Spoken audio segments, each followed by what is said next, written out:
સમાચાર મળી રહ્યા છે સુરતથી।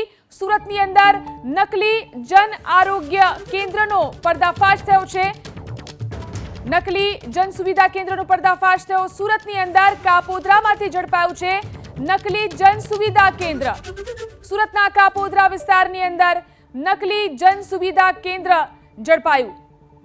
તો નકલી જન સુવિધા કેન્દ્ર ચાલી રહ્યું હતું સુરતના કાપોદ્રા વિસ્તારની અંદર। નાયબ મામલતદાર અને પોલીસે અહીં રેડ કરી કાપોદ્રાની અંદરથી આ કેન્દ્ર ઝડપાયું।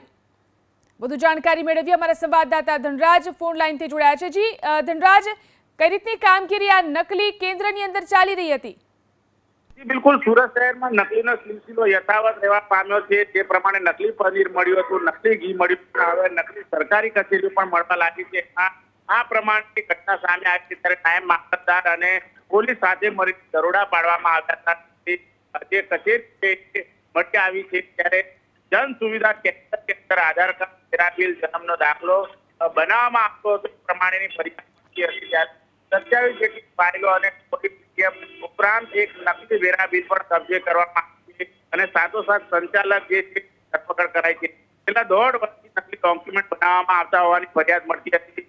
મહત્વની વાત છે કે આરટીએ ને લઈને જે પ્રમાણે ડોક્યુમેન્ટની જરૂરિયાત હોય છે ત્યારે આ શખ્સો આ પ્રમાણે ડુપ્લિકેટ સુવિધા કેન્દ્ર ઉપયોગ કરીને ત્યાં જે દસ્તાવેજો છે એ બનાવી આપતા હોય છે। આ બાબતને લઈને મામલતદાર સહિત પોલીસ કમિશનરે તપાસના આદેશ આપ્યા હતા ત્યારે કાપોદ્રા પોલીસે એક આરોપીની ધરપકડ કરીને વધુ તપાસ હાથ ધરી છે। આભાર તમામ જાણકારી આપવા માટે।